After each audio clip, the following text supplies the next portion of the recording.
Hi aspirants, I am Siva. Welcome to my channel Aspirants View. இந்த video நம்ம என்ன பார்க்க போகிறோம்னா SSC related videos, SSC revision videos, அப்புறம் வந்து என்சிஆர்டி சப்ஜெக்ட் வீடியோஸு, அப்புறம் வந்து நியூஸ் பேப்பர் ரிவ்யூஸ் பார்க்க போகிறோம். ஓகேவா? ஃபஸ்ட்டு வீடியோவாக நம்ம இப்போ பார்க்க போகிறது வந்து important amendments of Indian constitution. Okay, நம்ம இந்தியா வந்து அமெண்ட்மெண்ட்ஸ்னால் வந்து சட்ட திருத்தம். நம்ம கான்ஸ்டியூஷனில் கொண்டு வந்த முக்கியமான சட்ட திருத்தத்தை பற்றி நம்ம இந்த வீடியோவில் பார்க்க போகிறோம். ஓகேவா? ஃபஸ்ட்டு அமெண்ட்மெண்ட்ஸ் வந்து எந்த ஆர்டிக்கல் கீழே வருதுன்னா ஆர்டிக்கல் 368. இந்த ஆர்டிக்கல் கீழே தான் வந்து ஒரு நம்ம கான்ஸ்டியூஷனை வந்து சட்ட திருத்தம் பண்ணலாம். நம்ம கான்ஸ்டியூஷனை திருத்தம் பண்ணி வேறு ஆர்டிகல்ஸ் உள்ளே கொண்டு வரலாம், ஆர்டிகல்ஸை ரிஜெக்ட் பண்ணலாம். அதெல்லாம் வந்திருக்கு. ஓகே, இப்போ நம்ம வந்து இம்பார்ட்டண்ட் அமெண்ட்மெண்ட்ஸ் ஆக்ட் பற்றி பார்த்துட்ருக்கோம். ஃபஸ்ட்டு இம்பார்ட்டன்ட் ஆக்ட் வந்து ஃபஸ்ட் அமெண்ட்மெண்ட் ஆக்ட் 1951. எந்த அளவுக்கு அமெண்ட்மெண்ட்ஸ் ரொம்ப முக்கியமோ அதே மாதிரி இயர் ரொம்ப முக்கியம். ஓகே, இயரை வந்து எஸ்எஸ்சி எக்ஸாம்ஸில் இயர் தான் வந்து அதிகமாக கேட்பாங்க. ஓகே, அதே ஃபஸ்ட்டு அமெண்ட்மெண்ட் என்னென்ன அமெண்ட்மெண்ட்ஸ் கொண்டு வந்தோம்னு பார்க்கலாம். Empowerment of state to make special provisions for advancement of social and economically backward classes. Okay, சமூக ரீதியாகவும் பொருளாதார ரீதியாகவும் நலிவந்த மக்களுக்கு வந்து ஸ்பெஷல் ப்ரொவிஷன்ஸ், அதாவது ரிசர்வேஷன் கொண்டு வரலாம் அவங்களோட மேம்பாட்டுக்காக அப்படிங்கிற முடிவு வந்து இந்த ஆர்டிக்கிள் எடுக்கிறாங்க, இந்த அமெண்ட்மெண்ட்டில் எடுக்கிறாங்க. நெக்ஸ்ட்டு வந்து insertion of article 31A 31B. அதில் 31A என்ன சொல்லுதுன்னா, இப்போ வந்து பீப்புள்ஸ் இருக்க லேண்டை, மாஸ் லேண்டை வந்து கவர்மெண்ட் அக்விசிஷன் பண்ணால் அதை நம்ம எடுத்து கேஸ் பண்ண முடியாது. அதனால் வந்து article 14 equal to before law, அப்புறம் வந்து ஆர்டிக்கல் 19 ஃப்ரீடம் ஆஃப் ஸ்பீச் வந்து வயலேஷன் ஆகாது.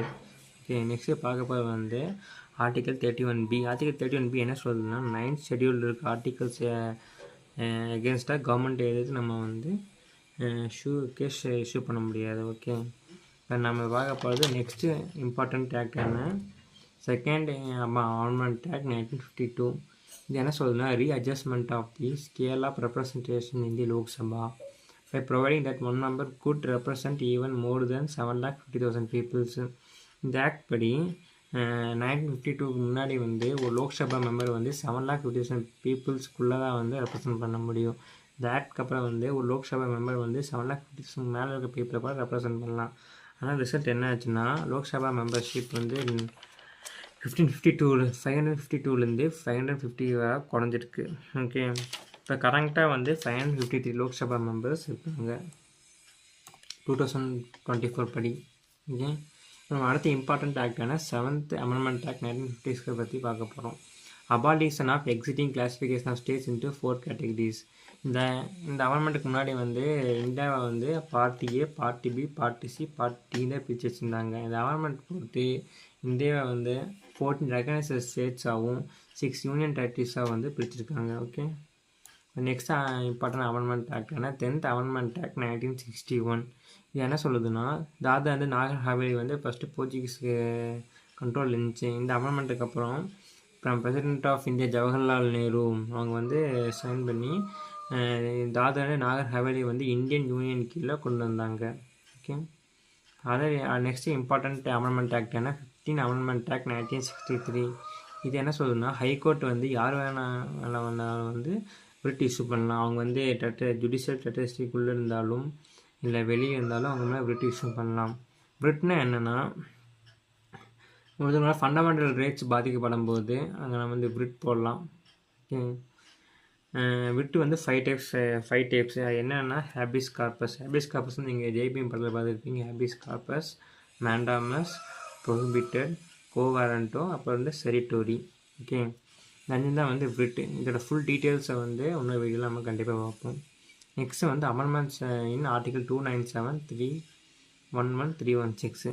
297 என்ன சொல்லுதுன்னா வந்து, இந்திய பிராந்தியத்துக்கு கீழே இருக்க எல்லாமே மினரல்ஸு, லேண்ட்ஸு வந்து யூனியன் கவர்மெண்ட்டுக்கு சொந்தம். ஓகே, இப்போ வந்து ஆர்டிக்கல் 311 என்ன சொல்லுதுன்னா வந்து, கவர்மெண்ட் ஆஃபீஸஸ் வந்து அவ்வளோ சீக்கிரம் அரெஸ்ட் பண்ண முடியாது, எந்த ஒரு ரொம்ப இம்பார்ட்டண்டான எவிடன்ஸ் எதுவும் இல்லாமல். ஓகே, ஆர்டிகல் 316 என்ன சொல்லுதுன்னா, government leaders like president, vice president வந்து லெட்டர் கொடுத்துட்டு ரிசைன் பண்ணிக்கலாம்.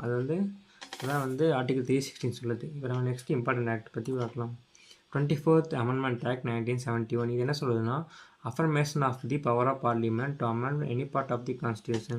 நம்ம படிக்கிறதே இந்த அமெண்ட்மெண்ட் வந்தனால தான். 24th Amendment படி நம்ம வந்து பார்லிமெண்ட் வந்து கான்ஸ்டியூஷனில் இருக்க எந்த பார்ட்டை வேணாலும் அமெண்ட் பண்ணலாம், இன்க்ளூடிங் ஃபண்டமெண்டல் ரைட்ஸை கூட அமெண்ட் பண்ணுறதுக்கு பார்லிமெண்ட்டுக்கு பவர் இருக்குது. Okay, next important amendment act பற்றி பார்க்கலாம். 25th Amendment Act 1971. Amendment Act aims to overcome the obstacles the stand way of putting, அதாவது directive principles of state policy. directive principles of state policy என்னன்னா fundamental rights மாதிரி தான். Fundamental rights வந்து நம்ம கிடைக்கலன்னா கோர்ட்டில் வந்து கேஸ் இஷ்யூ பண்ணலாம். அதுமாதிரி டிபிஎஸ்பி வந்து வெல்ஃபேர், பீப்புளோட வெல்ஃபேருக்காக கொண்டு வந்தது. இதை வந்து செஞ்சுதான் ஆகணும்னு எந்த கட்டாயம் கிடையாது. ஓகே, இப்போ டிபிஎஸ்பி வந்து எங்கேருந்து எடுத்திருக்காங்கன்னா அயர்லாந்துங்கிற கண்ட்ரிலேருந்து நமக்கு டிபிஎஸ்பி வந்து எடுத்திருக்காங்க. ஓகே, நெக்ஸ்ட்டு வந்து ரைட் டு ப்ராப்பர்ட்டின்னு இருக்குல்ல, ஆர்டிக்கிள் 31 நினைக்கிறேன், அதை வந்து லிமிட்டட் பண்ணிக்கிறாங்க. ஓகே, ஆர்டிக்கிள் 44 வந்து இந்த ரைட் டு ப்ராப்பர்ட்டி ஆக்டு எடுத்துருவாங்க. ஓகே, இப்போ நெக்ஸ்ட்டு அமெண்ட்மெண்ட் ஆக்டுக்குள்ளே போகலாம்.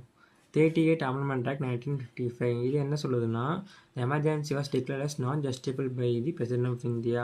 இப்போ வந்து நேஷ்னல் எமர்ஜென்சி கொண்டு வந்தால் அதை எடுத்து நம்ம வந்து எதுவும் பண்ண முடியாது, வந்து நான் ஜஸ்டிஃபைபிள் எடுத்து கேஸ் போட முடியாது. ஓகே, இப்போ next amendment important amendment act பற்றி பார்க்கலாம். 42nd Amendment Act.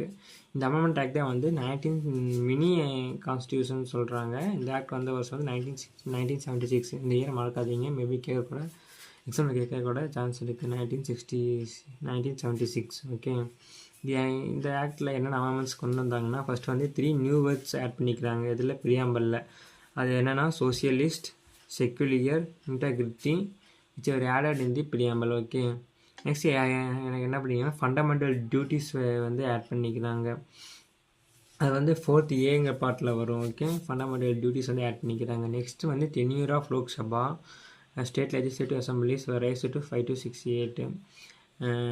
Tenure of Lok Sabha வந்து டென்யூரை வந்து இன்க்ரீஸ் பண்ணிக்கிறாங்க 5 to 6 இயர்ஸ்க்கு. ஓகே, நெக்ஸ்ட்டு வந்து as long as certain fundamental rights are not void, laws enacted directive principles cannot be deemed invalid by the courts. அதான் fundamental ரைட்ஸை வந்து நம்ம வயலேட் பண்ண முடியாது, அது வந்து கண்டிப்பாக கிடச்சி ஆகணும். அதே மாதிரி வந்து டைரக்டிவ் பிரின்சிபல்ஸ்க்கு அப்படி கிடையாது, அது கிடைக்காட்டி வந்து நம்ம கோர்ட்டில் போய் எந்த கேஸும் போட முடியாது. ஓகே, இதான் வந்து 42nd அமெண்ட்மெண்ட் ஆக்டில் வர முக்கியமான அமெண்ட்மெண்ட்ஸ். நெக்ஸ்ட் அமெண்ட்மெண்ட்குள்ளே போகலாம். நெக்ஸ்ட் அமெண்ட்மெண்ட் வந்து 44th Amendment Act 1978. இது என்ன சொல்கிறாங்கன்னா deletion of the right to property from fundamental ரைட்ஸை வந்து வச்சுப்பாங்க. ஃபண்டமெண்டல் ரைட்ஸில் இருந்த ரைட் டு ப்ராப்பர்ட்டி வந்து டெலீட் பண்ணிவிட்டு 300A ஆர்டிக்கிளை வந்து வச்சுருப்பாங்க. ஓகே, அந்த அமெண்ட்மெண்ட் கொண்டு வந்திருக்காங்க. அப்புறம் வந்து provided to fundamental rights to guaranteed 20 to 21 cannot suspended during national emergency. Article 20, article 21 இதை வந்து எமர்ஜென்சி பீரியடை வந்து சஸ்பெண்ட் ஆகாது, இந்த ரெண்டு ஆர்டிகல்ஸும். இப்போ நம்ம நெக்ஸ்ட்டு இம்பார்ட்டன்ட் அமெண்ட்மெண்ட் ஆக்ட் வந்து 51st Amendment Act 1984. இந்த ஆக்ட் படி என்னென்னா schedule tribes from Meghalaya, Arunachal Pradesh, Nagaland, Mizoram as well as legislative assembly of Nagaland special reservation of seats in Lok Sabha. அதாவது ஷெட்யூல் ட்ரைப்ஸ், நம்ம மேகாலயாக்கு ஷெட்யூல் ட்ரைப்ஸு, அருணாச்சல் பிரதேஷில் இருக்க ஷெட்யூல் ட்ரைப்ஸு, அப்புறம் வந்து நாகாலாந்துக்கு ஷெட்யூல் ட்ரைப்ஸு, மிசோரமுக்கு ஷெட்யூல் ட்ரைப்ஸுக்கு வந்து லோக்சபாவில் சீட் வந்து ரிசர்வ் பண்ணுறாங்க. அதான் இந்த அமெண்ட்மெண்ட்டில் இருக்க முக்கியமான amendment. Next 61st Amendment Act 1899. இது ரொம்ப முக்கியமான அமெண்ட்மெண்ட் ஆக்ட். இயர் நான் வச்சுக்கோங்க 1989. Okay, reduced the voting age from 21 years to 18 years for the Lok Sabha and assembly election. இது என்ன சொல்லுதுன்னா நம்ம ஃபஸ்ட்டு இந்த அமெண்ட்மெண்ட்டுக்கு முன்னாடி வந்து நம்ம ஓட்டு பர் ஏஜ் வந்து 21 தான் இருந்துச்சு. அமெண்ட்மெண்ட்டுக்கு அப்புறம் தான் 18க்கு வந்து சேஞ்ச் பண்ணாங்க. ஓகே, ரொம்ப இம்பார்ட்டன்ட் அமெண்ட்மெண்ட்டு பார்த்துக்கணும். நெக்ஸ்ட்டு அமெண்ட்மெண்ட் வந்து 65th Amendment 1990. special provisions for the establishment of national commissions for scheduled castes and scheduled tribes in the place of special officers of SSCS and STS. அதாவது எஸ்சிஸ்க்கும் எஸ்டிக்கு வந்து national commission கொண்டு வராங்க. இதுக்கு முன்னாடி national கமிஷன்லாம் கிடையாது. இதுக்கப்புறம் வந்து அவங்களுக்காக national commissions for scheduled caste இந்த national commission for scheduled tribes கொண்டு வர்றாங்க அவங்களோட வெல்ஃபேர்க்காக. ஓகே, நெக்ஸ்ட் இம்பார்ட்டன்ட் அமெண்ட்மெண்ட் ஆக்டான 69th அமெண்ட்மெண்ட் ஆக்ட் 1991. இங்கே என்ன சொல்கிறாங்கன்னா, டெல்லிக்கு வந்து நேஷ்னல் கேபிட்டல் டெரிட்டரி ஆஃப் டெல்லிங்கிற அந்தஸ்து தராங்க. அதுக்கப்புறம் வந்து பார்லிமெண்ட் இருக்குது, பார்லிமெண்ட் கொண்டு வராங்க டெல்லி. யூனியன் டெரிட்டரிஸ்லேயே பார்லிமெண்ட்டோடு இருக்க ஒரே யூனியன் டெரிட்டரிஸ் வந்து டெல்லி தான். 70 அசெம்பிளி மெம்பர்ஸும் 7 council of minister of Delhi அந்த டைமில் இருக்காங்க. Okay, next amendment important amendment act வந்து 74th amendment act 1992. For this purpose amendment added new part 9A entitled municipalities. இந்த முனிசிபாலிட்டிஸுங்கிற பார்ட்டை வந்து 74th அமெண்ட்மெண்ட் ஆக்ட் 1992க்கு அப்புறம் தான் கொண்டு வராங்க. ஓகே, நெக்ஸ்ட் வந்து 77th amendment act 1995. The scheduled castes and scheduled tribes have been enjoying the reservation in the promotion since 1955. Okay, this act provides for reservation in promotions in government jobs SC/ST. இந்த அமெண்ட்மெண்ட்டுக்கு அப்புறம் தான் government ஜாப்ஸ்க்கு வந்து SC/STஸ்க்கு வந்து ஒரு reservation கொண்டு வர்றாங்க. Okay,